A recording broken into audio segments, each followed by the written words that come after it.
An urgent decision is being made right now. Crimea is being returned to Ukraine. Russia is collapsing under attacks from all fronts. Putin is terrified. The peninsula is on fire. The Russians are fleeing and there's no fuel. This is Ukraine's triumph. The liberation has begun. The Ukrainian Armed Forces are destroying occupation targets one after another. These images are blowing up the internet. Shock. Britain is entering the game. 100 million for the war with Russia. A secret deal with Trump. London is ready to strike to finish off the Kremlin. Putin turned pale when he heard about this. An urgent and sharp change in Trump's course. The decree is already on the table. Putin has been turned back. It happened. America's patience has run out. Washington has made a crucial decision regarding Russia. This will surprise you. Right now, we stand together for Kyiv. The Ukrainian Armed Forces have unleashed an apocalypse deep inside Russia. Drones are racing in and bases are burning. This has never happened before. Our forces have reached the very heart of the Russian Federation. You have to see this. A fatal blow. Europe is destroying the Russian Federation's economy. Putin is finally losing his money and everything will be given to Ukraine. The details were astonishing, a sensation. Russia is exploding from within. Bashkortostan is rising up. Putin is in a panic. The system is bursting at the seams. All this and more in our upcoming report. Hotspot. Urgent. Where's the occupation of Crimea? Ukraine is preparing something incredible. A real hell on earth for the enemy. The Russians are simply being driven off the peninsula. This is a triumph for our side. There's no diesel, gas stations are empty, and the most powerful attacks by the Ukrainian Armed Forces are hitting the occupiers where it hurts most. What awaits Russians in Crimea in the near future? All the shocking details coming up next. After a hard, long, and truly exhausting journey, filled with many challenges and difficulties, Crimea and Sevastopol are finally returning to their beloved home harbor, the place where they truly belong. And that harbor is Ukraine. Crimea is being cut off from the Russian Federation, and the collapse of the Crimean Bridge is just a matter of time, according to Western publications. There is already a total fuel crisis on the peninsula. Some areas have been left without electricity. There isn't enough air defense even for the most important sites. And those that remain in the chaos are now shooting down their own planes.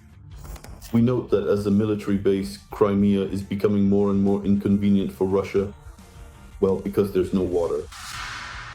So, the last few days have marked a new reality of life on the peninsula. The key event was a series of strikes in the Gvardeyskoye area, where, after precise hits, the largest oil depot in the area caught fire. According to locals, the burning base in Gvardeyskoye could be seen from the Simferopol suburb of Zaryov for many kilometers. Gvardeyskoye. There were strikes not only on the oil depot, but also on the military airfield and even on the Russian garrison located there. According to information online, it is reported that an ammunition depot on the garrison's territory was also hit. In addition, the oil depot near Feodosia has also partially ceased operations due to several attacks.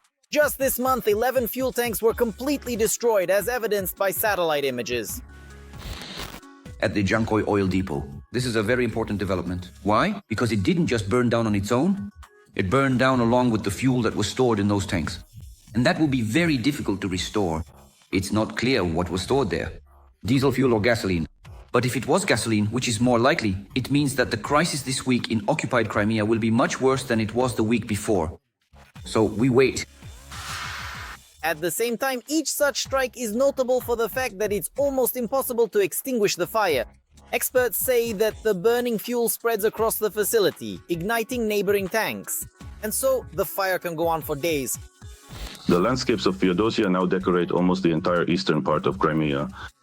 They say the flames can be seen from 30 and in some places even 50 kilometers away. Everything they say is burning to the ground. The facility needs to be shut down. This is a recommendation for the occupying Crimean authorities, who have also confirmed that there will be no gasoline. There will be no diesel either, local authorities add. Since the beginning of the week, diesel fuel has also disappeared in Crimea, local activists report. Under these circumstances, the promise of the head of the occupying Crimean administration, Sergei Aksyonov, to stabilize the fuel supply situation is simply impossible to fulfill, added Z propagandist Alexander Sergeyev.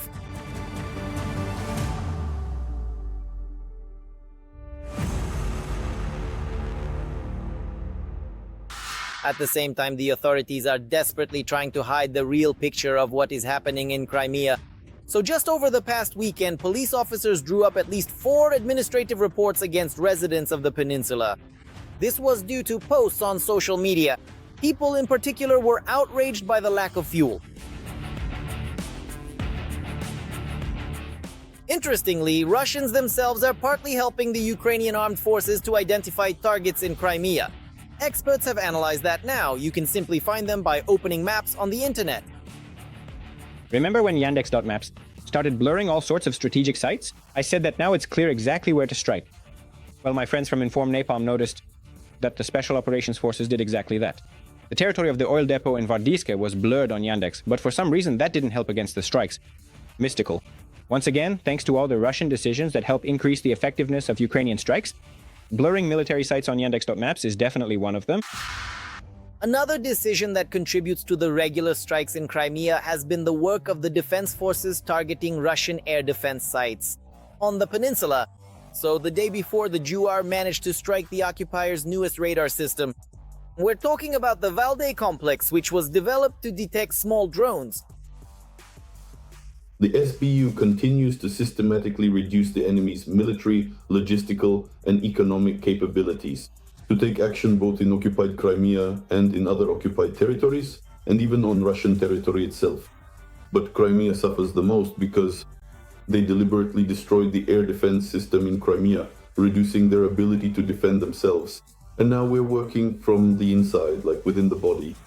By the way, so that the occupiers in Crimea don't get the impression that everything will go back to normal, along with oil depots and military equipment, the Ukrainian Armed Forces haven't forgotten about the equipment that supplies electricity to Russian bases.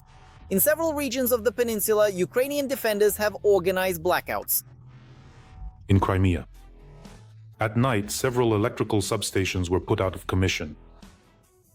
And in particular, the main power substation in Jankoy, or Jankong as we used to call it in Crimea.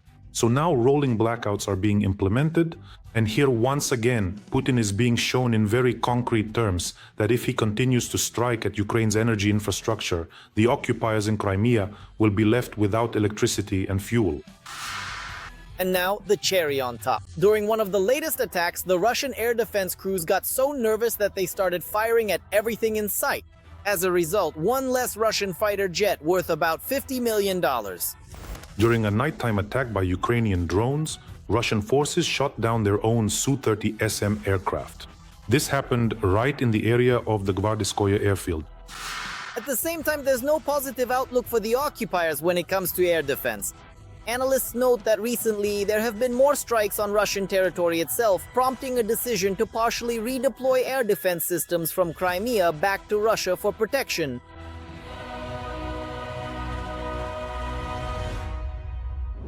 Shock. Britain will deploy troops to Ukraine. $100 million for the deployment, but there is one condition. Sensation. London is ready to take a crazy stab. A secret deal with Trump. Troops in exchange for peace. What is London proposing and why is the Kremlin furious? All the details coming up. London is already preparing for a possible deployment of troops to Ukraine in the event of a peace agreement between Kyiv and Moscow. This was stated by the UK Defence Secretary John Healey. It is also reported that the United Kingdom is ready to allocate more than £100 million converted into Ukrainian hryvnias. This amount is over 5.5 billion hryvnias for the possible deployment of its troops in Ukraine. First and foremost, this is meant to demonstrate that these countries are ready to contribute to peace. But I think for now, it feels like this is more talk than action. If we recall initially what Emmanuel Macron was talking about, what France was saying was about sending troops. And in general, our idea was that this would happen during a full-scale war. But in order to help the Ukrainian army not be distracted by areas where there are no active hostilities. This refers to the border with Transnistria and the border with the Republic of Belarus, that troops would enter there, and this would be presented as a direct about the way European countries participate in the war. Healey spoke about the efforts of the UK and France to form a coalition of the willing, consisting of 30 countries, which in the future is preparing to deploy forces on the territory of Ukraine.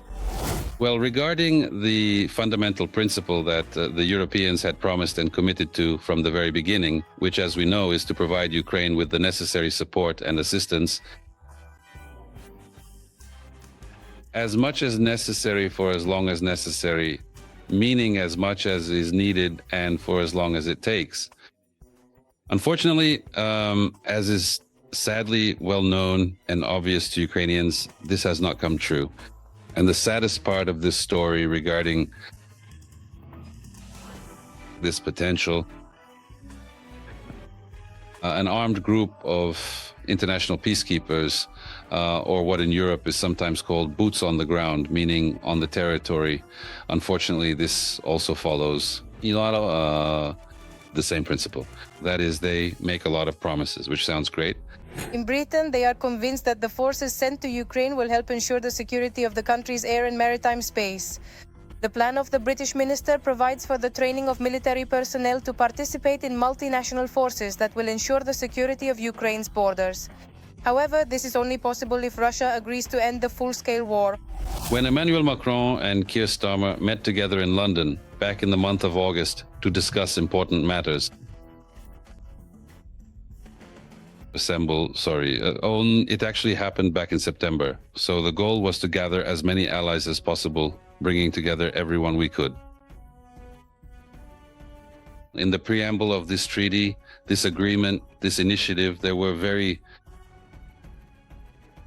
cunning and very dangerous words.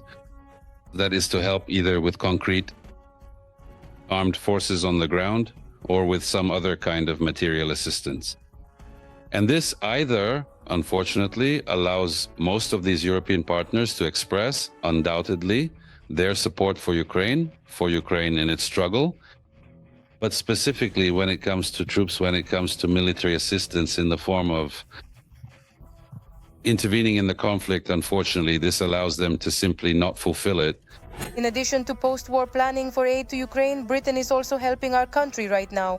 Just this year, it was announced that the British have provided a record amount of aid totaling £4.5 billion. Additionally, together with the United States, the United Kingdom has shown leadership in coordinating a broader group of countries providing Kyiv with weapons and financial support. In September 2025, the United Kingdom provided Ukraine with military assistance amounting to more than $1.3 billion. These funds were allocated from frozen Russian assets.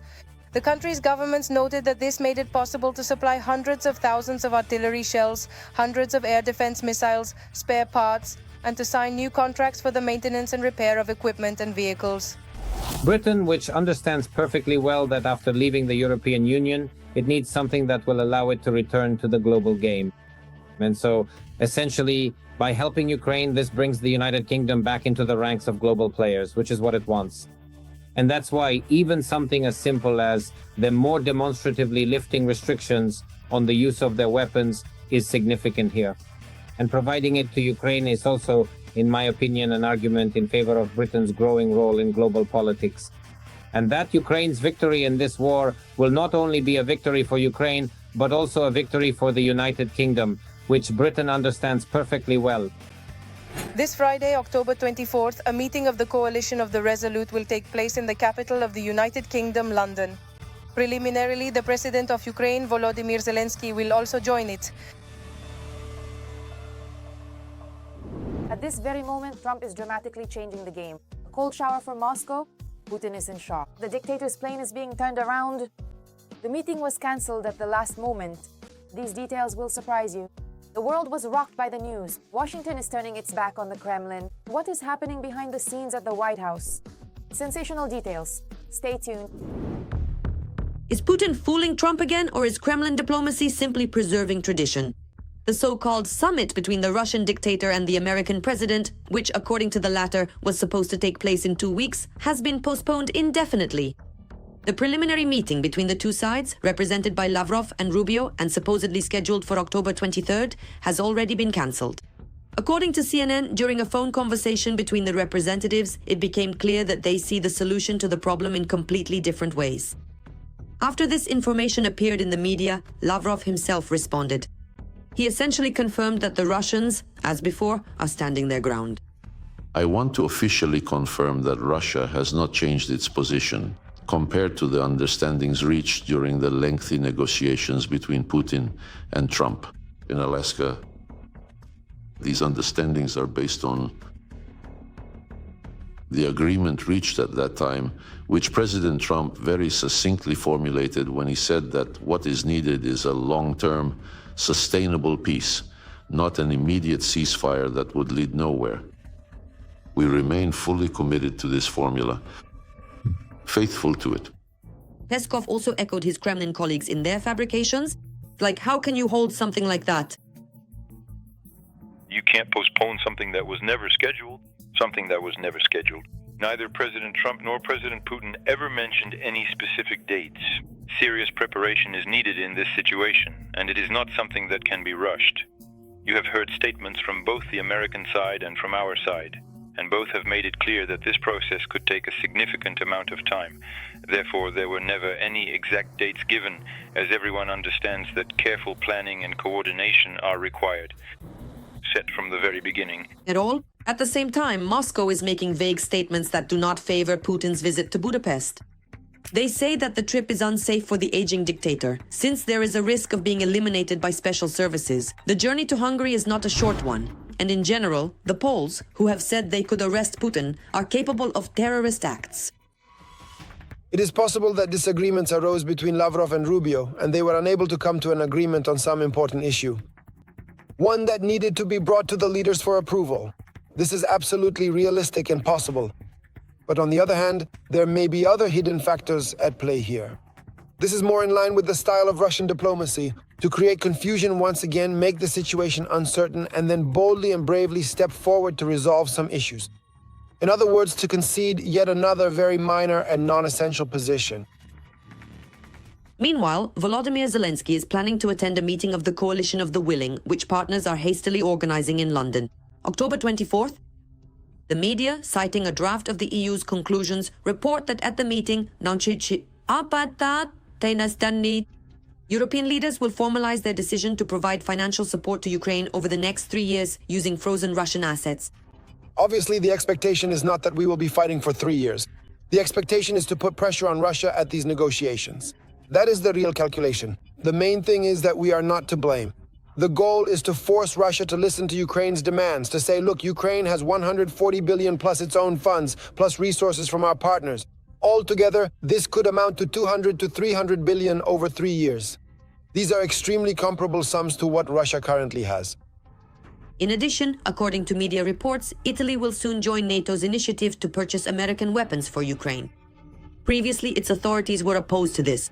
With the frozen Russian funds, Ukrainians also plan to buy 25 Patriot systems from the United States, which will protect Ukrainian cities from attacks by the Russian army. Every voice matters. Join our community, support independent journalism, and help us bring you the truth from Ukraine. Become a member of Ukraine today. Join us now. Sensational. In the USSR, they hit the jackpot right on Russian territory. The enemy's rear is in ruins. Drones have picked up insane speed. Epic footage is already online. Meanwhile, Trump is loudly announcing a new super powerful weapon. And France and Germany are going even further. You will be shocked when you hear all the details. Coming up... What is that? Mom. It was a restless night in Bataysk-Rostov region. Even the friendly drones made it there, on the night of October 21st.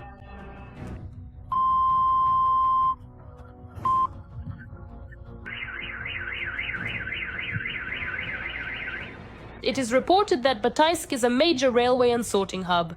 But what's even more interesting is that now Russians themselves are suggesting the best places for Ukrainian drones to fly. On the left. Not here. You really should be hitting the Kremlin. You must have gotten the coordinates wrong somehow. Please double-check the location next time. Meanwhile, the largest Orenburg gas processing plant and the Novokuybishevsk oil refinery completely halted operations after the Ukrainian drone attack. Although in Russia itself they say something different. In Orenburg, it's a classic case. The Russian Ministry of Emergency Situations denied there was a fire at the gas plant, but immediately sent firefighters there to put out the blaze. Although, in Russia, the truth has long been forbidden. When everything is burning, well, according to the reports, everything is calm. And the plants will resume operations, but probably not anytime soon. After all, as reported, restoration work won't begin until at least the start of November. So what is the main objective? To paralyze as many energy facilities in the Russian Federation as possible. To create an imbalance, for example, by disabling as many facilities as possible in the central part of the Russian Federation, which is exactly what's happening now. These are all sorts of substations, so that facilities located in other regions of the Russian Federation experience oversaturation, so that they become overloaded. Minus 13 occupiers. Special Operations Forces fighters infiltrated behind enemy lines and destroyed enemy positions. Meanwhile, Trump announced a new secret weapon. There are weapons that many people don't even know about, and I started this 4 years ago. Of course, Trump couldn't help but emphasize the superiority of the US over China, including in terms of military technology. The US has a lot of developments, a wide variety of weapons, and all sorts of projects that are at different stages of implementation. Some are already in the final stages, some are only halfway there, and some are just being planned on paper. But due to the economic superiority of the US, they really do once again have a lot of potential different developments. Again, scale is the problem here. They can produce 1 or 2 prototypes and boast that they already have them. But here the question is about quantity. Meanwhile, as Russian drones continue to violate European airspace, the Chancellor of Germany has announced the creation of a federal unit to combat drones and a center for UAV protection. This is a good sign. It's a good sign that at least something is being done in Europe to counter the Russian threat, because no one knows what to do about Russian drones, but here at least some steps have been taken. How they will be implemented, when they will be implemented, how quickly, how effectively remains to be seen, but in any case, it's a positive development. This shows that they understand, they are aware of the threat, they realize that right now they don't have the resources. Meanwhile, the French Foreign Ministry announced that Ukraine will receive a loan from the EU to purchase defense equipment for the next 3 years. But let's be honest, Putin's presence on the territory of the European Union only makes sense if it leads to an immediate and unconditional ceasefire. Moreover, Vladimir Putin is interested in adopting the principle of an immediate ceasefire because time is working against him. In the Pearl program, previously Italy refrained from participating, having its own reasons for that. But now the country's position has been reconsidered. Perhaps when Italy first refused to participate in this program, they thought that this project wouldn't take off, that it was unviable, that it wouldn't last. Honestly, that's complete nonsense. But upon closer inspection, it turned out that it is taking off, it's being funded, and interesting developments are emerging. Countries participating in these developments gain access to technologies and exchange data with Ukraine. And it's quite possible that some sort of jealousy was at play in Italy. Russia continues to strike peaceful Ukrainian cities. On the night of October 21st, 6 Russian glide bombs hit Kharkiv. It is known that 11 people were injured. In Kherson, 3 people were injured as a result of a drone attack. And after a drone attack, Chernihiv was left without electricity and water altogether. Shock! Europe has prepared a deadly blow to the Kremlin. The countdown has begun for a decision everyone has been waiting for. The 19th package of sanctions is ready for adoption. The EU is planning to do something incredible. How will this bury the Russian economy, and who will feel the blow first? Watch! Europe is demonstrating determination. 3 major decisions are coming in the very near future. A new package of sanctions, a rejection of Russian oil and gas, and even the use of Russian assets. The EU is tightening pressure on Russia, knowing that the terrorist state only responds to force. We see Trump's efforts to establish peace in Ukraine. Of course, all these efforts are welcome, but we do not see Russia genuinely striving for peace. Russia only understands force and negotiates only when it is truly compelled to do so. That is why, of course, we are discussing what else we can do. The new package of EU sanctions will be approved as early as Thursday, October 23rd. This is the conviction of the EU High Representative for Foreign Affairs and Security Policy, Kaja Kallas. The package will differ from the previous ones. The restrictions will affect 3 key areas at once: energy, financial services, and trade. The change in approach to sanctions was already mentioned at the beginning of October by the President of the European Commission, Ursula von der Leyen. According to her, the EU will no longer propose phased sanctions, but instead wants tougher measures. However, quick results should not be expected. The new restrictions are designed for the long game. It cannot be said that the 19th package of sanctions, which is still expected to be adopted at this week, is truly a breakthrough, as there are a number of delayed action points. Well, for example, the refusal of Russian LNG starting from 2027. And we have to understand, we're in October now. 2025, so that's still more than a year away. A transition period. Things did not go smoothly with this package. The main obstacle, unexpectedly, was Austria. Vienna had previously refused to agree to new restrictions unless the European Union unlocked part of the Russian assets to provide compensation for the fines imposed by a Russian court on Austria's Raiffeisenbank. But no one supported Austria's demands, and the Austrians radically changed their position. Surprisingly, even Hungary is not planning to block the new package. We have no plans to block it. We managed to remove all measures that would contradict our national interests. Trump's activities, his notable successes in the Middle East, all of this creates an additional political backdrop and a certain incentive for certain opponents. It's actually within the European Union itself, but now, in fact, there's less talk about blocking anti-Russian sanctions. For example, we see that Hungary has ultimately given in. Well, obviously, there are also the direct relations between Orban and Trump. But while Hungary didn't block the 19th sanctions package, it did try to influence the decision to stop using Russian gas and oil, just like Slovakia. The day before, the EU Council supported a complete rejection by the European Union of the use of Russian fossil fuels. The decision was supported by an overwhelming majority of votes, except for Hungary and Slovakia. However, their votes weren't that important. Fundamental decisions must be made by consensus. That is the question of yes from all 27 members of the European Union at once. But for a number of issues, a qualified majority is sufficient. That means 55% of EU member states representing more than 65% of the population of the European Union. Therefore, in this case, we understand that a number of issues are still being shifted to the qualified majority level.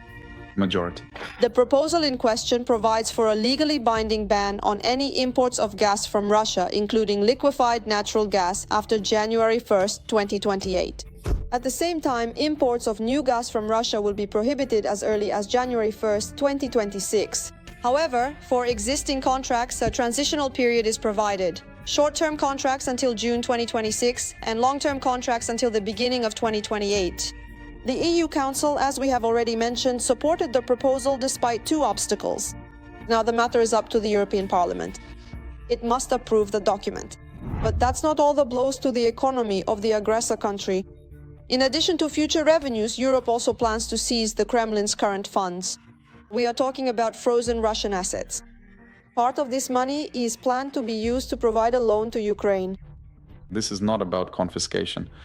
In other words, they are still working on a way that would allow the use of the principal of these assets, but at the same time not confiscate them. That is, if or when the Russian Federation pays reparations to Ukraine, access to these assets will then be restored. According to Western publications, work on this issue intensified after negotiations between Trump and Zelensky, October 17th.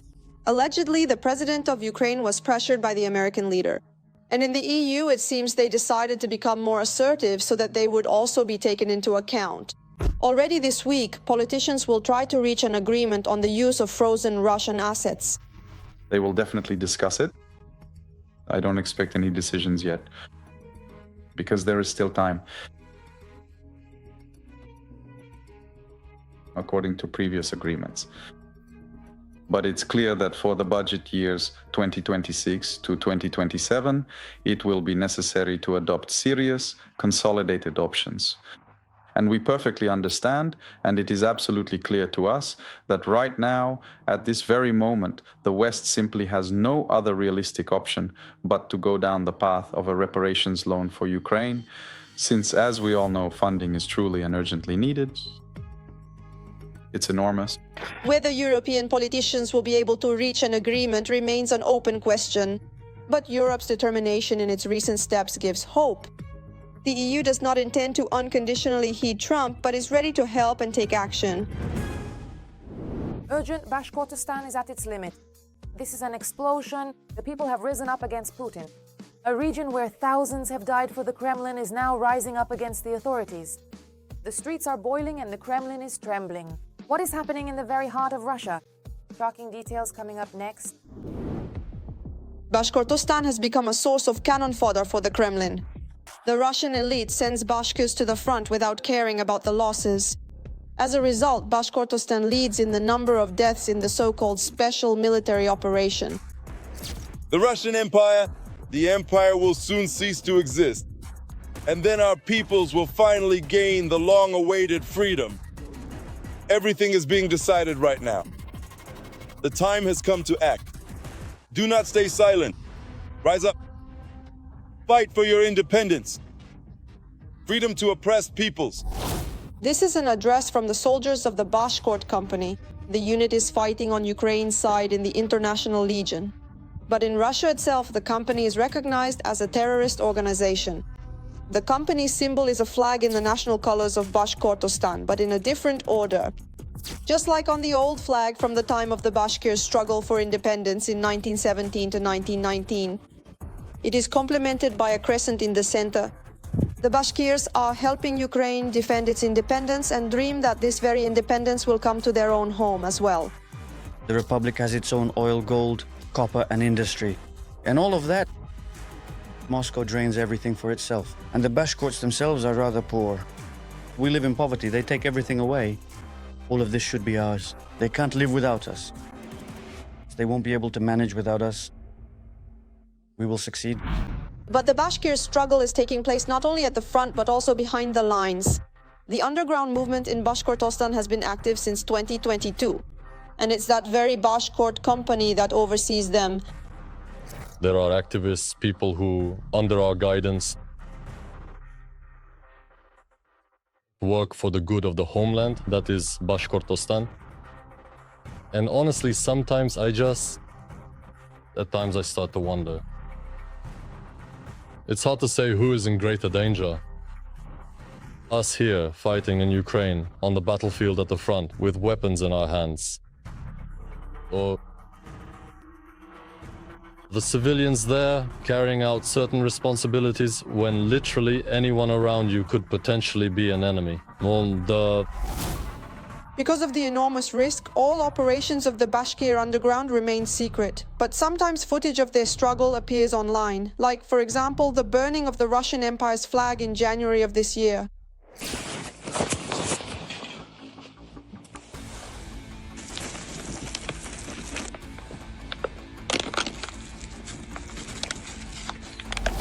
And from time to time, symbols appear on the streets of Bashkortostan that are hard to miss. Then, for example, transformer substations just happen to catch fire.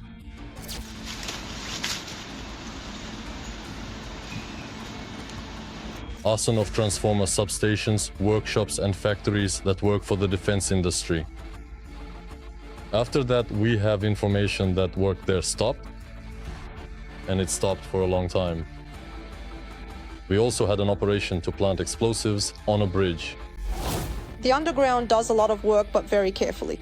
Many operations will only become known years later, and some the world will never find out about. But every single operation, even the smallest one, is a step toward the freedom of Bashkortostan, and they will achieve it. That's all for now. For more fiery news from the front, tune in to our next episode.